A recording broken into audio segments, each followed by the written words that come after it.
Once upon a time, there was a dear little girl who was loved by everyone who looked at her, but most of all by her grandmother, and there was nothing that she would not have given to the child.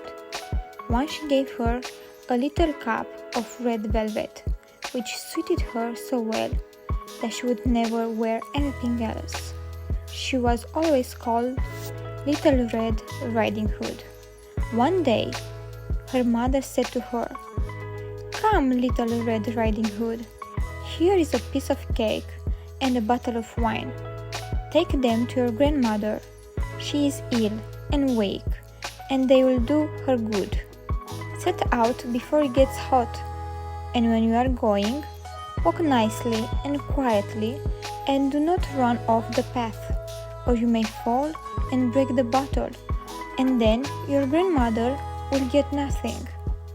And when you go into her room, don't forget to say good morning, and don't peep into every corner before you do it. I will take great care," said Little Red Riding Hood to her mother, and gave her hand on it. The grandmother lived out in the wood, half a league from the village, and just as Little Red Riding Hood entered the wood, a wolf met her. Little Red Riding Hood did not know what a wicked creature he was, and was not at all afraid of him. "Good day, Little Red Riding Hood," said he. "Thank you kindly, wolf. Whither away so early, Little Red Riding Hood?" "To my grandmother's." "What have you got in your apron?" "Cake and wine. Yesterday was baking day, so poor grandmother is to have something good to make her stronger." "Where does your grandmother live, Little Red Riding Hood?" "A good quarter of a league farther in the wood. Her house stands under the 3 large oak trees. The nut trees are just below." "You surely must know it," replied Little Red Riding Hood. The wolf thought to himself, "What a tender young creature, and a nice plump mouthful. She will be better to eat than the old woman. I must act craftily so as to catch both." So he walked for a short time by the side of Little Red Riding Hood, and then he said, "See, Little Red Riding Hood, how pretty the flowers are about here. Why do you not look around? I believe too that you do not hear how sweetly the little birds are singing. You walk gravely along as if you were going to school, while everything else out here in the wood is merry." Little Red Riding Hood raised her eyes, and when she saw the sunbeams dancing here and there through the trees, the pretty flowers growing everywhere, she thought, "Suppose I take grandmother a fresh nosegay. That would please her too. It is so early in the day that I shall still get there in good time." And so she ran from the path into the wood to look for flowers. And whenever she had picked one, she fancied that she saw a still prettier one farther on, and she ran after it, and so got deeper and deeper into the wood. Meanwhile, the wolf ran straight to the grandmother's house and knocked at the door. "Who is there?" "Little Red Riding Hood," replied the wolf. "Is she bringing cake and wine? Open the door." "Lift the latch," called out the grandmother. "I am too weak and cannot get up." The wolf lifted the latch, the door sprang open, and without saying a word, he went straight to the grandmother's bed and devoured her. Then he put on her clothes, dressed himself in her cap, laid himself in bed, and drew the curtains. Little Red Riding Hood, however, had been running about picking flowers, and when she had gathered so many that she could carry no more, she remembered her grandmother and set out on the way to her. She was surprised to find the cottage door standing open, and when she went into the room, she had such a strange feeling that she said to herself, "Oh dear, how uneasy I feel to do and at other times I like being with grandmother so much." She called out, "Good morning," but received no answer. So she went to the bed and drew back the curtains. There lay her grandmother with her cap pulled far over her face and looking very strange. "Oh, grandmother," she said, "what big ears you have! The better to hear you with, my child," was the reply. "But grandmother, what big eyes you have," she said. "The better to see you with, my dear." "But grandmother, what large hands you have, the better to hug you with." "Oh, but grandmother, what a terrible big mouth you have, the better to eat you with." And scarcely had the wolf said this, and with one bound he was out of bed and swallowed up the little Red Riding Hood.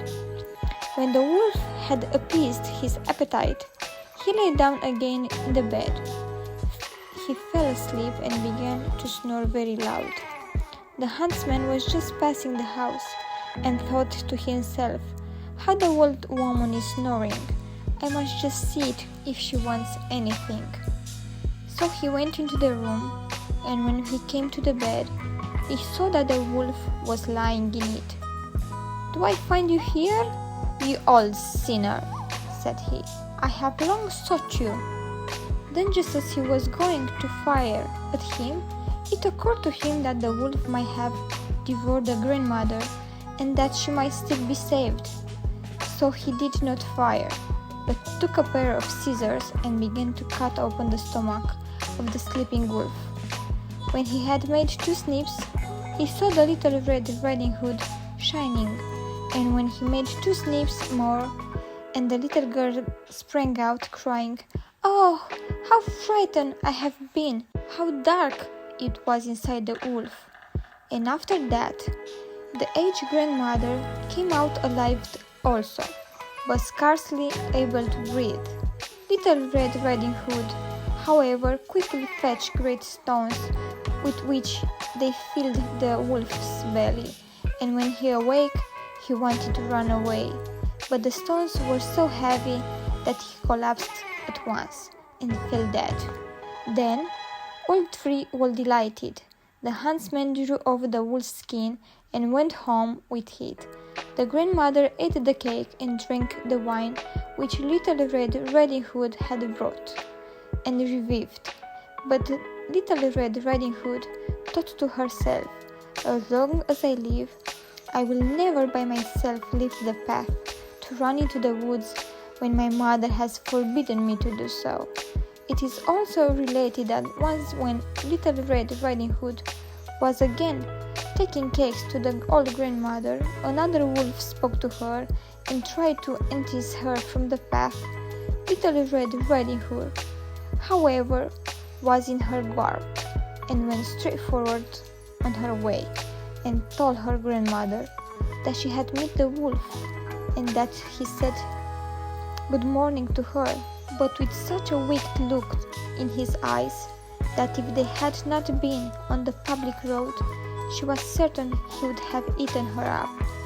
"Well," said the grandmother, "we will shut the door and he may not come in." Soon afterwards the wolf knocked and cried, "Open the door, grandmother. I am Little Red Riding Hood and I am bringing you some cakes." But they did not speak or open the door. So the grey bird stole twice or thrice round the house, and at least jumped on the roof, intending to wait until Little Red Riding Hood went home in the evening, and then to steal after her and devour her in the darkness. But the grandmother saw what was in his thoughts. In front of the house was a great stone though, so she said to the child, "Take the pail, Little Red Riding Hood. I made some sausages yesterday, so carry the water in which I boiled them to the trough." Little Red Riding Hood carried until the great trough was quite full. Then the smell of the sausages reached the wolf, and he sniffed and peeped down, and at last stretched out his neck so far that he could no longer keep his footing, and began to slip, and slipped down from the roof straight into the great trough, and was drowned. But Little Red Riding Hood went joyously home, and no one ever did anything to harm her again. The end.